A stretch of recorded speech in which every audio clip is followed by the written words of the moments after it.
So we're going to talk about cannabinoids. Right, it's been a while. So cannabis has a high level of both THC and CBD. Those types of hemp marijuanas produce a strong headstone that feels almost dreamlike. Cannabis that's got low levels of THC and high levels of CBD produces more of a buzz or stoned feeling. So CBD is not a good high. It does seem like CBD blocks the THC high, though it's synergetic too. So it could be hit and miss just like anything else, just like the cancer cures. So the mind feels dull and the body feels tired. So that's sort of the combination. Let's see. The THC gets the user high. A larger THC content will produce a stronger high, and without THC, you don't get high. Okay. So more THC, more high. No THC, no high. So THC is definitely a psychoactive substance. It's a chemical that changes the chemistry of the body, and it's the high plus other things. So it's not just the high. Since it gets you high, it just shows that it has the ability to change the chemistry of your body. Cannabidiol has been shown to cure some things, increases some of the effects of THC, that decreases other effects of THC. So if you have a high levels of THC and low levels of CBD, then you have a strong, clear-headed, more energetic high. So that's that's a good high, right? That's a strong, clear-headed, energetic high when you have low levels of CBD and high levels of THC. Now, if you have cannabis that has a high level of both THC and CBD, it'll produce a strong headstone that feels almost dreamlike. So lots of THC and lots of CBD is a dreamlike headstone. So that's like being stoned. And stoned, I don't particularly like the idea of being stoned. Stoned is just like, oh man, what's up? You know, what are we gonna do today, man? You know, that type of stuff. I don't really like that. A better high is just kind of like, hey, everything's cool, man. Sort of like Pink Floyd, right? You just want to, oh, let's just hang out and be groovy, man. So it's sort of a little surfer dude, but not all the way surfer dude, right? So just let's take Pauly Shore. 1/10 of Pauly Shore is what you want, okay? So cannabis has a high level of both THC and CBD to produce a strong headstone that feels almost dreamlike. Cannabis has low levels of THC and high levels of CBD produces a buzz or a stone feeling, which doesn't sound good at all. The mind feels dull and the body feels tired. So, you know, high levels of CBD is crap. That's crap weed. Unless you're trying to get rid of your epilepsy, and then CBD becomes good. CBD is an antagonist.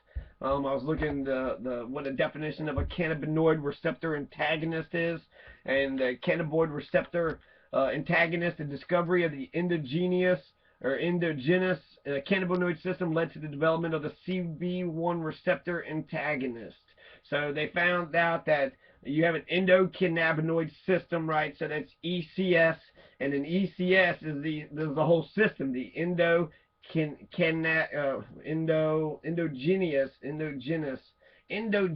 cannabinoid system. And so endogenous cannabinoid system, ECS. And the ECS is like one of the biggest.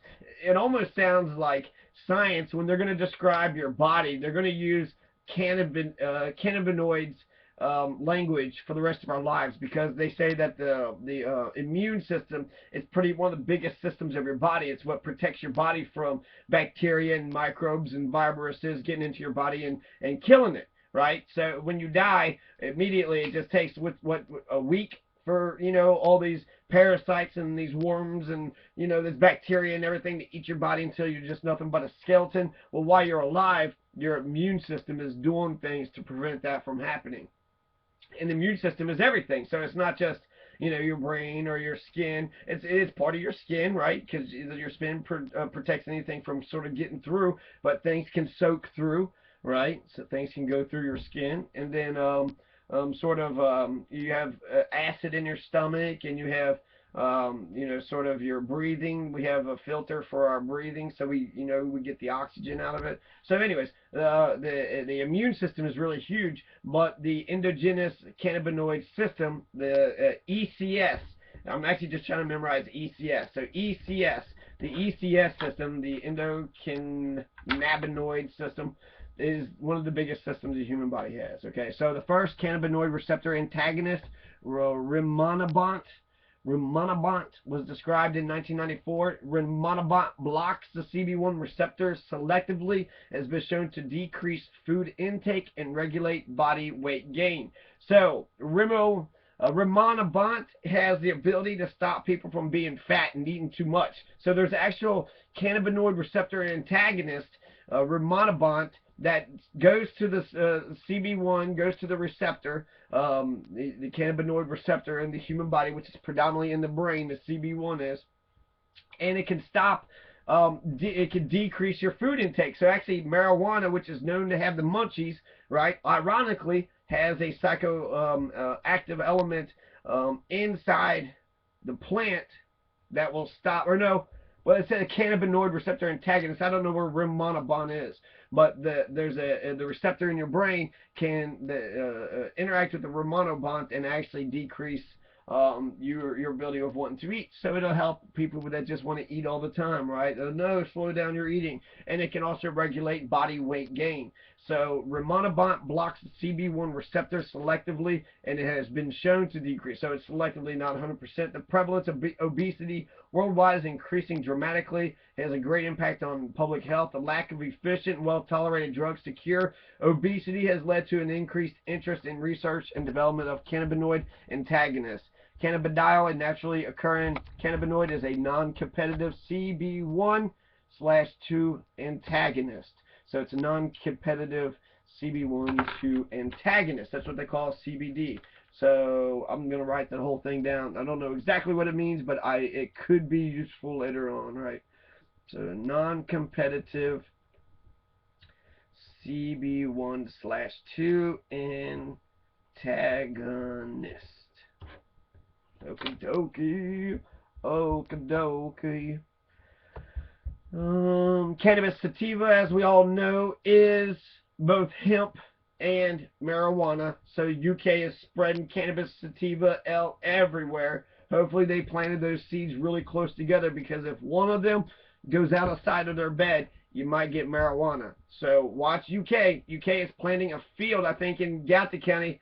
They had, where Gallatin County, Kentucky, northern Kentucky, where I'm from, they had, where I grew up as a kid. I'm not, well, okay, so that's, they had, they wiped out the whole field. Owen County wiped out the whole field. That's what they do. That's what Kentucky's been doing, finding all these marijuana crops and wiping them out. They have all these medicinal purposes. They could cure your grandmother's cancer, but these damn psychopaths, pretend Christians, they don't give a shit about that. They're going to burn your plants up. They're going to throw you in jail, and they're going to sit there and try to make you look like you're a criminal when UK is doing it right now. University of Kentucky is raising an entire field of cannabis sativa. Cannabis sativa. So just to let Operation Unite know and the DEA know, University of Kentucky is planting a whole field of cannabis sativa in their dirt. So that's a shot at you guys. What are y'all going to do about it? We legalized hemp. That is marijuana, and it's illegal. So DEA going to allow us to go on. We haven't had full-blown legalization, so they might have some type of argument, but we've legalized hemp in the state. And so who wins? The state or the federal government? Whoever flexes their muscle the most, right? So endocannabinoids and their signaling system. Endogenous cannabinoid system, your ECS, includes cannabinoid receptors and the endocannabinoids and enzymes for their synthesis and degradation. The two main receptor types associated with the endocannabinoid signaling system, cannabinoid receptor 1 and CB2. Cannabinoids, both receptors are 7 transmembrane G protein coupled receptors, right? GPCRs. So, of course, we all know that, right? That both cannabinoid receptors 1 and 2 are 7 transmembrane G protein coupled receptors, right? Also known clearly, right? Just the anagram is GPCP or GPCRs, right? So just GPCRs. That's what everybody in the business says, right? When you're talking about the 7 transmembrane G protein coupled receptors, the GPCRs. Okay, so we're talking about the GPCRs, and the GPCRs actually inhibit the accumulation of cyclic adenosine monophosphate within the cells. So it inhibits the accumulation of the cyclic adenosine monophosphate within the cells. So that's what the GPCRs do. CB1 receptors are present in highest concentration in the brain, but CB1 receptors have been found in the periphery too, right? Your nervous system is just your feelings, right? So that's your brain, your spinal cord, and then the fact that you can feel things. So your senses, the sense of touch. So that's your brain. It's in your brain, your CB1s are, but it's also in other spots. CB2 receptors are mostly located in the immune and the hematopoietic systems. It looks like hematopoietic, hematopoietic, I don't know, the immune system, and this really complicated H word, which I may check out. I'm definitely writing it down because these big words that I don't understand, I may need to understand, right? Especially if it's like the endocannabinoid system, the ECS. I got to know what that at least begins. So I'm going to write this down. I'm going to tell you something real fast, too, okay? So that's the immune system. That's what I understand CB2 is equal immune system, and then CB1 is your brain. That's sort of how I remember, just shorthand. But also knowing that it could be the periphery and it could be like other things. It could be just, it's throughout the whole body, right? But I was actually looking at all the subgroups. I've been calling the cannabinoid subgroups. So you have like THC and CBD. Those are the two big ones that we knew of. Especially since Kentucky legalized CBD, but not THC, clearly because they don't want the cancer patients who's dying to get high. So they don't want them to enjoy themselves like they do when they're on, you know, their Oxycontin or their Percocets or Vicodin. So let the doctors go ahead and prescribe pain pills as much as they want. You know, just they could overdose them on pain pills. And actually, that's, you know, talk about the heroin epidemic. You get people all jacked up on Oxycontin, which is heroin, right? Hillbilly heroin. You get them all jacked up on that, then you take it away, and then what else have they got? They have to get this cheap crap on the streets, and that's where you get your heroin. Also, war in Afghanistan, all them poppy seeds. There's a nice pipeline, right? They're talking about a pipeline that's actually a pipeline going to America for the heroin epidemic. If we actually cared about the situation. But if we just want to beat up a bunch of poor heroin users and, you know, have fun, cops, that's sort of what you all get off to anyways. So cannabinoid receptor type 2, that's the important one. Well, they're both important, but the cannabinoid receptor type 1 is the second one. The CB2 is how they cure cancer. So that's the focus. I keep on. They have like so many medicinal effects, right? ADHD and everything that I had sort of said in a different video, and in part of my Hemp memes. You have about 20 or so medical sort of ailments that medical marijuana actually cures or helps with. And so, but the cancer thing is just so big to me. It's like we know how to cure cancer. I remember playing Life, and one of the cards was you cured cancer, and you got like $100,000 or so. You got paid, right? You cured cancer. And then like Life, there's little tablets that had lots of things that were dreams, that were things like that wasn't happening today, but you did it, and because you did it, therefore, you know, we was able to overcome the lack of cure for cancer, so therefore you get paid. So that was the CB2. I want to explain the CB1. I'm going to first check to make sure this is still running. 13 minutes, good. Okay, so I think I'm just gonna I'll read a little bit more of that. So the cannabinoid receptor type 1. Okay, so that's all you got with the endocannabinoid system. Just CB1s and CB2s. There might be some more, but so far these are the two types of cells that interact with cannabinoids. So CB1s and CB2s, they're the receptors. And so something in medical marijuana, there's like 66 or so psychoactive substances. I haven't come down with an actual, because I've heard like there's actually like 500 substances, but only 150 of them are chemicals, and then only 66 of them are actual cannabis. They're only found in cannabis, so therefore they're cannabinoid. So they have unique substances. We're finding unique substances within marijuana. Okay, so CB1 is a G protein coupled cannabinoid receptor, right? We already talked about that. That's the GPCRs. So we know that the CB1 is a GCPR, and it's located primarily in the central and peripheral nervous system. Central and peripheral, so that's the spinal cord, that's the brain. So I'm right about it being not just in the brain, but nervous system. So we're going to write that whole thing down. And then cannabinoid 2 is part of the immune system, and that hematopoiesis. I don't know. We'll talk about that a little bit in a minute here, and hopefully understand if it's important enough to try to memorize that stupid name. So the cannabinoid receptor type 1, often abbreviated as CB1, is a G protein coupled cannabinoid receptor located primarily in the central and peripheral nervous system. It's activated by the endocannabinoid neurotransmitters and anandamide and 2-something AG, glyceride, arachidonyl glyceride. So you have anandamide and 2-AG. So those are endocannabinoid neurotransmitters, and it's activated by them. So the CB1 is activated by the neurotransmitters by plant cannabinoids such as the compound THC, which is an active ingredient of the psychoactive drug cannabis, and synthetic analogs of THC. So THC gets, let's see, it's activated by the I don't know, actually totally understand what's going on here. So it seems like you got a cannabinoid receptor 1, so it's in your brain and it's in your nervous system, and that's part of the endocannabinoid system. The neurotransmitters, the 2-AG and the anandamide, the anandamide. I wish there was something. The 2-AG and the anandamide.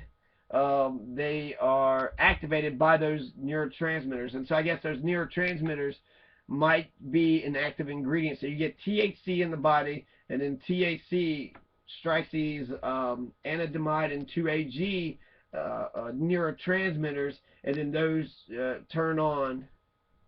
Right, they change the cannabinoid receptor 1.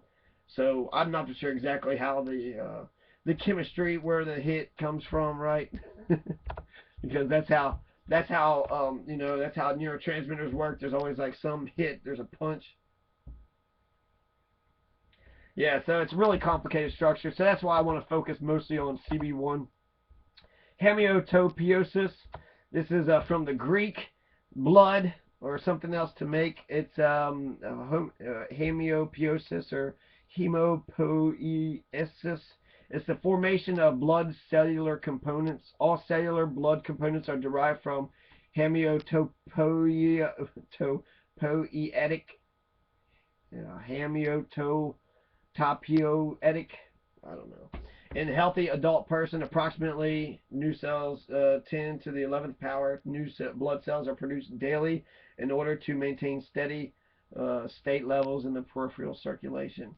So just talking about the creation of blood, the formation of blood cellular components. So when blood cells are created, and they're saying in a healthy adult person, every day you have probably about 10 trillion blood cells that are being created. Every day you got just blood cells are being created, every, you know, day in, day out. Create the blood cells. Hematopoiesis. Look it up if you actually want to know something more about it.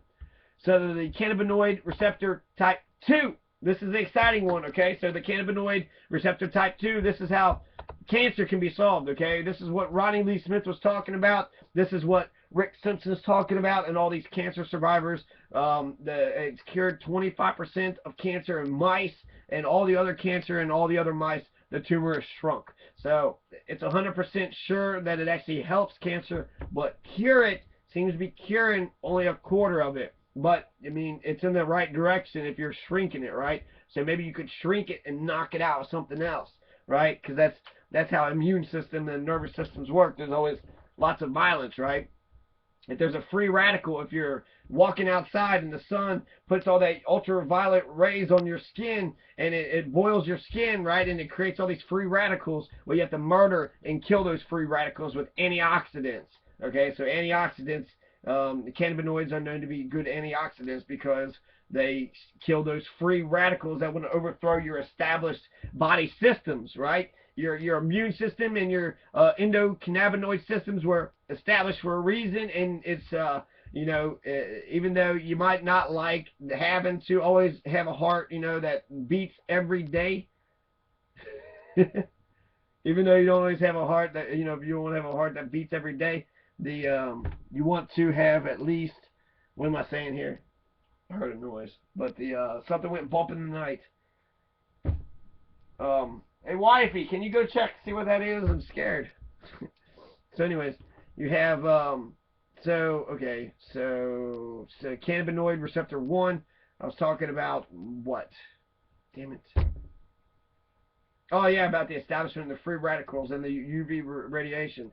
So if they wanted to, it's a necessary evil, right? You have to pump blood every day. You have to breathe in oxygen. They're involuntary systems, so you don't even really have to think about it. But that's the reason why your body is able to live and be able to be successful in this world, because it has all these systems that are happening and going on in your body. So good. These are good things, right? Cannabinoid receptor type 2. It's abbreviated as CB2. It's a G protein coupled receptor. So another, right? They're both GPCRs, CB1 and CB2. So both of them are GCPRs. Okay, so G protein coupled receptors from the cannabinoid receptor family. In the humans, that's encoded by the GNR2 gene. It is closely related to the cannabinoid receptor type 1, which is largely responsible for the efficiency or efficacy, right? The efficacy of endocannabinoid-mediated presynaptic inhibition. The psychoactive properties of THC, tetrahydrocannabinol, the active agent marijuana, and other phytocannabinoids, which are natural cannabinoids found primarily in plants. The principal endogenous ligand for the CB2 receptor is 2. The principal endogenous ligand for the CB2 receptor is the 2-arachidonoglycerol, the 2-AG. Okay, so there's actually the 2-AG, and then there's that ANA thing. That's for the CB1s, but only the 2-AG, right? So they've actually, give us a nice little letters we can work on instead of memorizing these complicated scientific words. 2-AG. So the principal endogenous ligand for the CB2 receptor is the 2-AG. And is the 2-AG the thing that you need to get the cancer cell to kill itself? Because that's what the cannabinoid does. You have a cancer cell that's deformed and it's growing rapidly, but they still have the cannabinoid receptor type 2, so they still have a CB2 receptor on them. And if they still have a CB2 receptor on them, therefore a cannabinoid can attach to it and remind it, this is how you're actually supposed to work. Give it the blueprints to the DNA. Have a nice conversation. Sit back and say, man, before you was good, but now you're going to kill the body. You're going to kill the host body, and you're going to kill everybody. So the best thing that you can do for the good of your country is just to kill yourself. Sorry, cancer cell. You just need to kill yourself because you're going to kill the whole thing, and we just need you to die. We just need you to, you're a cancer, and you just need to die. So. That's what we need to do. The cannabinoid receptor type 2. That's how we're going to cure cancer, right? Okay, so the 2-AG is the principal endogenous ligand for the CB2 receptor. The CB2 was cloned in 1993 by a research group from Cambridge looking for a second cannabinoid receptor that could explain in pharmacological properties of THC. The CB2 was cloned, so you can clone the receptor. You can actually get the same receptor. I'm actually looking at a picture of it. It's the rendering based on PDP. It just seems like it just swirls, right? It looks like a ribbon. It's like some weird ribbon. A spring. It looks like a spring, but it's all like cockeyed. So it's not. It starts out as being straight, but then it gets all crooked, and it's got all these different colors. Actually, it's blue and green. This is Wikipedia. Check out if you want to see a picture of what the CB2 receptor thing looks like, because the receptors. That's how we get. That's how we cure cancer, right? So we cure cancer that way. And it's important. It's important to know if you want to cure cancer that this is the receptor that you want to look at. The receptor was identified among cDNAs based on its similarity in amino acid sequence to the cannabinoid receptor type 1. So it's very similar. CB1s and CB2s are very similar. but CB1 was discovered in 1990 and CB2 was discovered in 93. So that just means that it's different, right? It's a good distinction to say that they're different.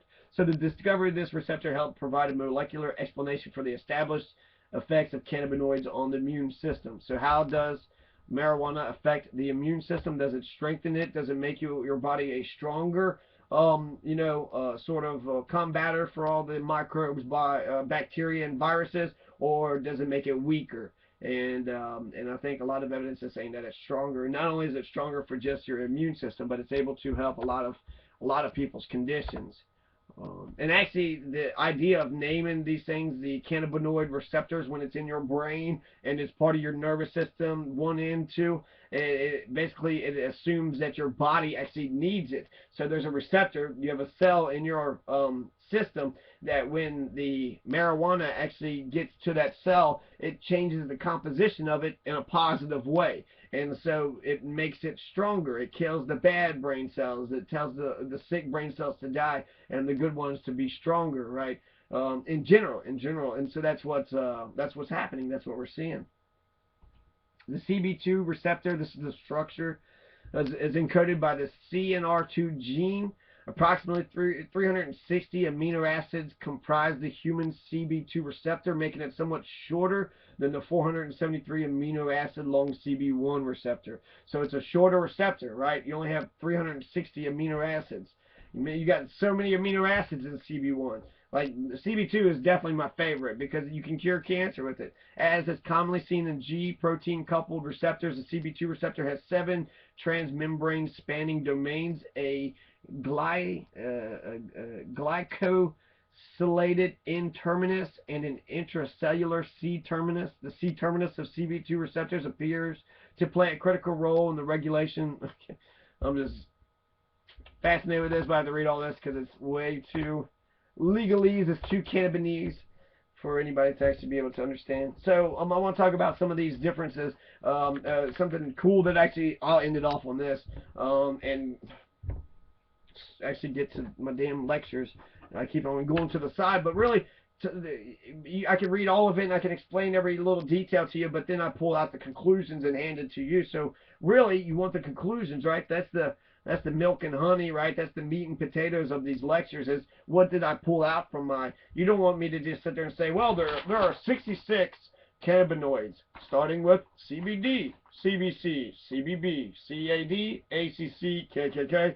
You don't want to actually... Not the KKK actually at all, right?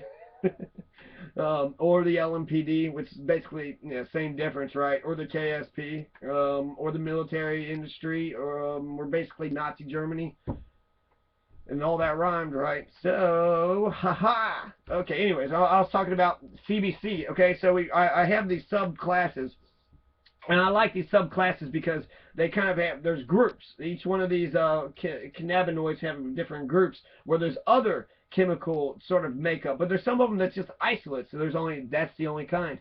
So really I think it's actually good to know individual ones. So anyways, okay, so in general you have how many cannabinoids are actually in marijuana. So I think there are 66. I come across that number and I keep on, that's the ballpark at least, okay? So 66 psychoactive substances in marijuana.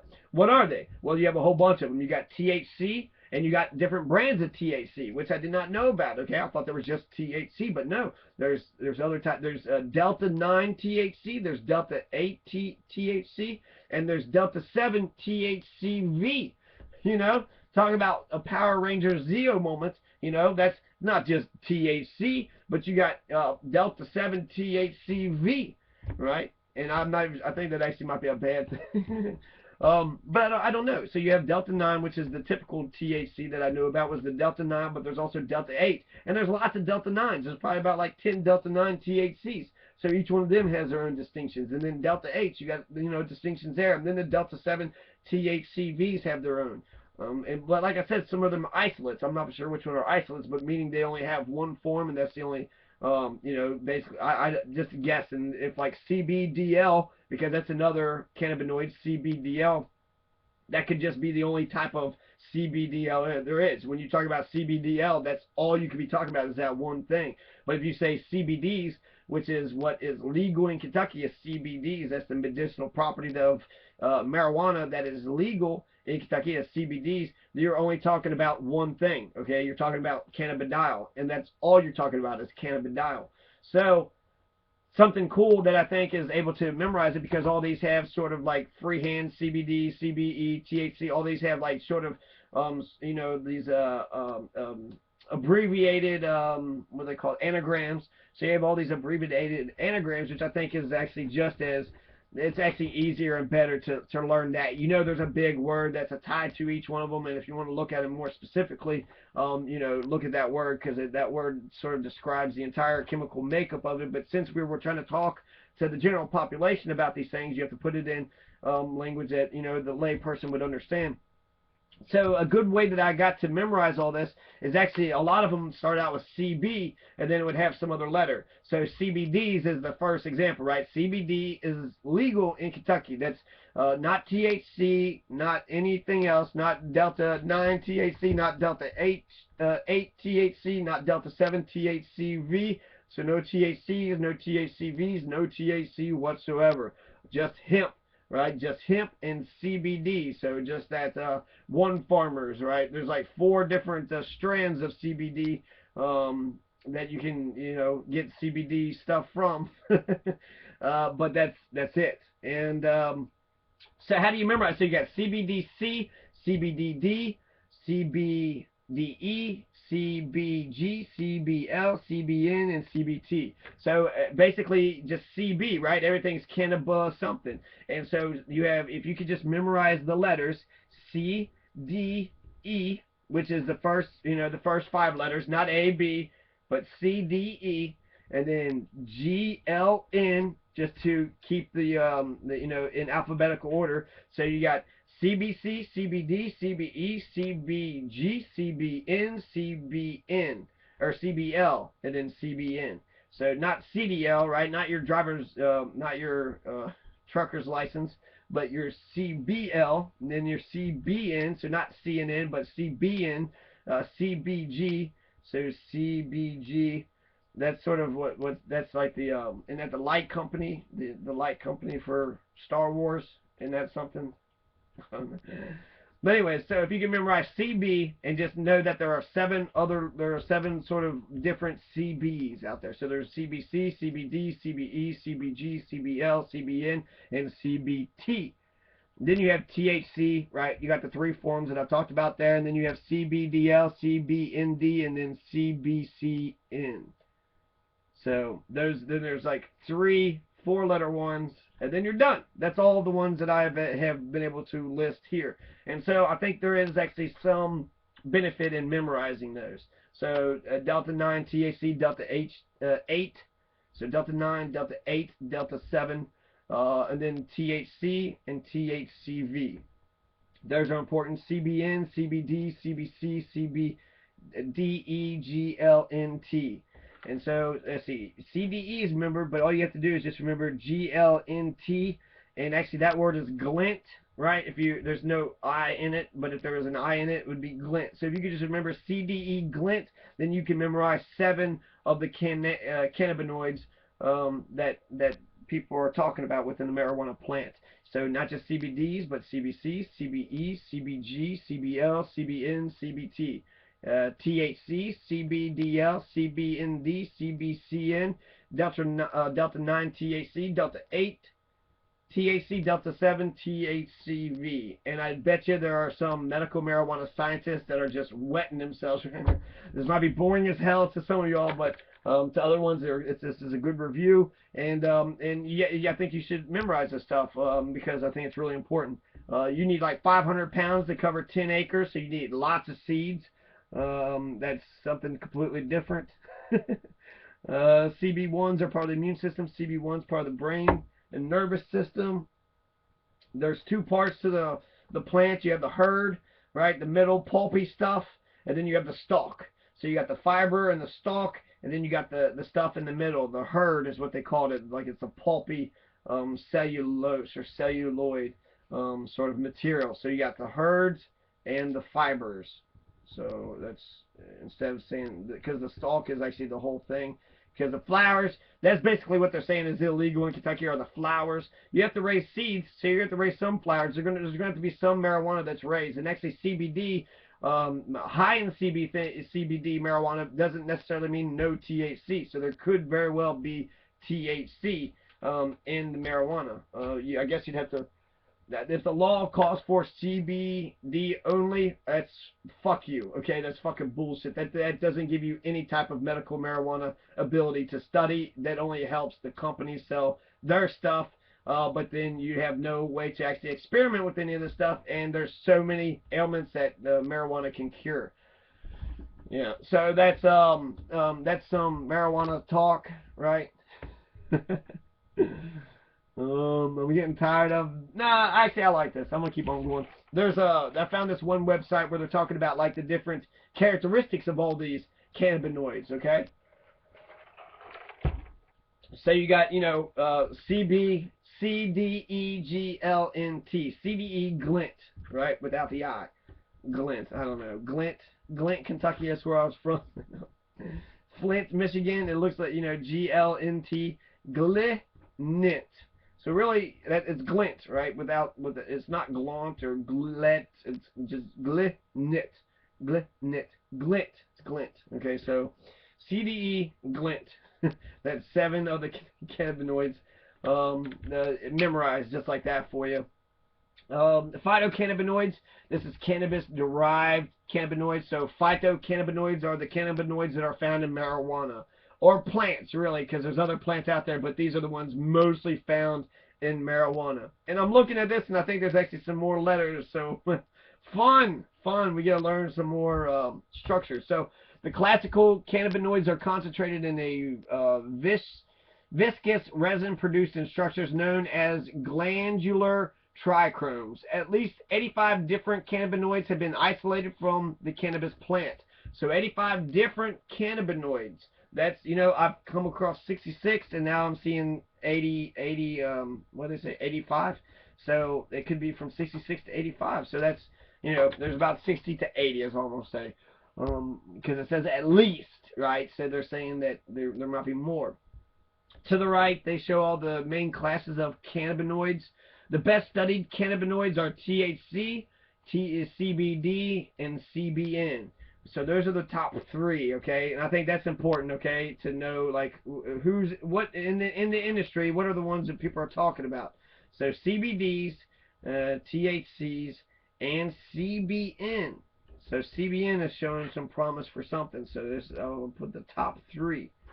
And then let's see, types. All classes derive from cannabigerol type compounds and differ mainly in the way this precursor is cyclized. So they're saying CBG is what they all start out, but then CBG changes into all these other ones through cyclization. CYCLIZE, cyclize. Okay, so the classical cannabinoids are derived from the respective 2 carboxylic acids 2-COOH by decarboxylation, catalyzed by heat, light, or alkaline conditions. Okay, so decarbonization catalyzed by heat, light, or alkaline conditions. So yeah, that's, of course, classical cannabinoids are derived from the respective 2 carboxylic acids by decarboxylation, catalyzed by heat, light, or alkaline positions. Anyways, they have CBG, CBC, CBL. We've already covered those, right? That's part of the CB series, the 7 of the CB. But now I see CBV. So now we have Glint V. So Glint V. That's like the 5th Glint, right? I'm the 5th Glint. Yeah, I don't know. You might have to come up with your own things with that now, because it's getting too many other letters. But they're all CBs. They all start with CBs, right? So now we have CBV, right? So I think that should be added in there. THCV, which I was talking about, but V actually is coming in a lot of these. So now we have CBDVs, and we also had CBND and CBDL and CBCN. So, that actually adds to the list of the 4 types of compounds. CBCV, which there's a link for CBDV, but none for CBCV. So CBCV cannot be that important or that big because they don't have a Wikipedia page about it. But Wikipedia really is actually their crap when it comes to trying to find a cure for cancer. It's not scientists who are running it, just a bunch of posers, really. CBGV and CBGM. CBGM. So CBDV, CBCV, CBGV, CBGM. Tetrahydrocannabidiol. It's a primary psychoactive component of the cannabis plant, which you already know about this. So actually, I think I'm just going to add this to the list of to know, right? So these are CBs. These are more CBs, but they're 2 letters afterwards. So you got DV, CV, GV, G, M, ND, CN, DL. Right. So yeah, good times, right? Good times. More sort of CB1 receptors are coupled through G proteins, inhibit adenyl cyclase and activate mitogen activated protein kinase. Okay, that's too much. That's too much. Okay, so cannabidiol or cannabinol CBN, which is the big one, which was one of the top 3, right? Is produced as THC ages and breaks down. So eventually, CBN, the THC ages and gets older and it breaks down. It turns into CBN. Then this process is known as oxidization. So oxidization is how CBNs, the oxidization of THC, is how you get CBNs, which is important. So how do you get CBNs, right? These are the top 3, right? These are the top 3. THC, CBD, CBN, right? So Julie she knows all about CBN or CBD, but what is CBN? Does she know anything about CBN? CBN levels can be kept to a minimum by storing cannabis products in a dark, cool, airtight environment. Marijuana should be dry prior to storage and may be dried again after being stored somewhere that is humid. So CBN levels can be kept to a minimum when you store cannabis in a dark, cool, airtight environment. I guess you don't want cannabinoids. You don't want your THC to sort of die. If you want the highs, right? If you want to get high. So if you want to get high, you don't want it to turn into CBNs. But CBNs could have a benefit. They could like cure stuff.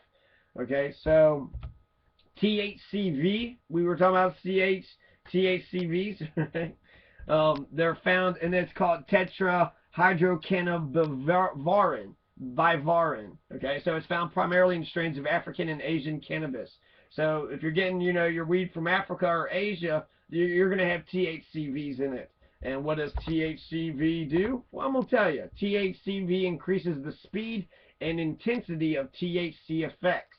So THC, you got it going on. THCV says, hey, let's party more, Let's drive faster. Just drive faster, right? Increases the speed and the intensity. Drive faster, man. Man, we need to drive fast as we can. We need to drive.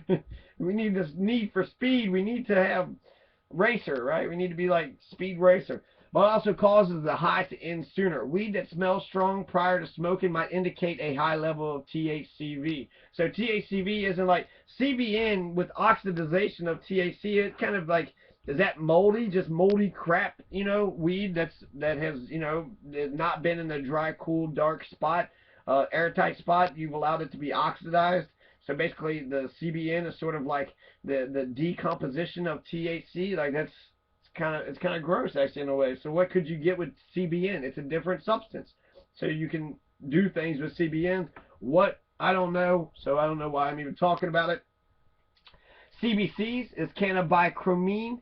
Is probably not psychoactive in pure form, but it's thought to interact with THC to enhance the high. So that's interesting. CBC may not be psychoactive. And so that's important. If there's no psychoactive qualities, then really there's no point in studying it, because it can't change anything. Only things that can change things are things that matter. If you can't change nothing, then it doesn't matter, for the good, for the bad. If you're just dormant, if you're just water, water, you just feel bad about yourself because you don't matter when it comes to medicine. But actually, water can change things, right? Your body needs water. You take water, and your body can break it down and use some of the hydrogen. So, I gotta quit picking on water. I know. CBC is probably not psychoactive in pure form, but it's thought to interact with the THC. CBL, cannabicyclol, is a degradative product, just like CBN. Light converts CBC to CBL. So light, I guess, does it oxidize it? Light changes CBC to CBL. So it's a degradative product, and it degrades, right? So CBC, it may not be psychoactive, but it's supposed to enhance the high, or the THC. So it's plus THC. It does an enhancing, theoretically, right? And then the light changes CBC. So if you get light on CBC, it changes to CBL. What does CBL do? I don't know. Ask the scientists, because this paper isn't telling me what it does. So if you're a grower, you can experiment with different strains of cannabis to produce the various qualities you seek. A medical user looking for something with sleep-inducing properties might want to produce a crop that has a high level of CBDs. Yeah, so CBDs are just going to put you to sleep. They're not going to make you feel good. They're not going to give you any energy. So CBDs might cure your epilepsy, but it definitely won't get you high. It'll make you feel sick. It's like a sick high. Your body will just you'll just feel weak, and you won't want to do anything. That's why Julie Denton is in favor of it, because it doesn't, she wants to have her cake, and she wants to eat it too. She wants marijuana to be able to cure all the things that it says that it's going to cure, but she doesn't want anybody to get high off of it, because if you get high and you enjoy the high, then therefore, you might be happy, and that's not her. She's part of the government. She's not there to make sure we have, she's not protecting our life, liberty, and the pursuit of happiness. She's there to block our happiness. She's the oppressor. We gave her the power. Supposedly, they're supposed to be protecting those things, but once we give the power to them, they do whatever they want when they have that power. It's also legislative, so really, who cares what a legislator does or says? It's not like they're the police or the judicial system or the judges, right? They can't lock you up, and they can't ruin your life forever. So, really, that's all. If you're worried about the system, and it's not the legislators you should be worried about. It's really the judicial system. The judicial branches run amok, and they do as they please, and nobody stops them, and it's ridiculous. So cannabis indica has a higher amount of CBD and lower amounts of THC than sativa. So cannabis indica actually gives you a worse high than sativa, because sativa gets you that energetic high, whereas cannabis indica gives you that CBD high of just lounging around and being a couch potato, and just sitting around not doing nothing, right? So another user looking for an energetic stone will want a strain that has high levels of THC, low levels of CBD. But I've heard both of them. High levels in both of them is really good. For a more scientific description, see below for an excerpt for Marijuana Growers Guide by Mel Frank. 3 types of cannabinoids: herbal, endogenous, and synthetic. Herbal is naturally occurring in the cannabis plant. It's also the phytocannabinous. Endogenous is naturally produced by humans and other animals. So endogenous is produced by the animals, and then herbal or phyto is created by the plants, right? So created by animals or created by plants, and then synthetic is cannabinoids that are produced in the lab. So that's what's the difference between endo and phyto, I think, is a good question. Endocannabinoids, right? And phyto. So, should I keep on reading? It's 50 minutes already. Most of the cannabinoids appear in very small amounts, less than 0.01% of total cannabinoids, and are not considered psychoactive, or else not important to the high. Many are simply homologs or analogs, similar structure or function to the few major cannabinoids are listed. Several numbering systems used. The system used here is based on formal chemical rules for numbering firing compounds. They do have explanations for each one of them. I'm excited. Actually, I want to go through each one of these and sort of get the flavor and character of each one of these cannabinoids, because that's the key when it comes to medical marijuana. So this could be really boring for a lot of the growers and other people out there. I have not only a list and information based on the cannabinoids and what they can do, you know, what their psychoactive properties are. I was also going to talk about the different industries, okay, the different industries that are out there. You got paper, you got clothing industry, you have energy industry, and which one of these industries are actually showing the most promise?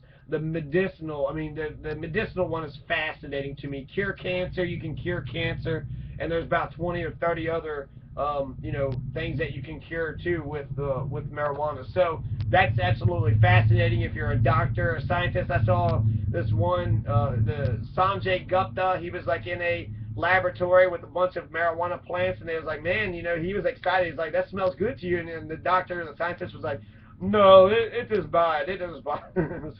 So it smelled beautiful to him, and I bet if he was like about to die, he'll probably start to love it because that's what his lab smells like.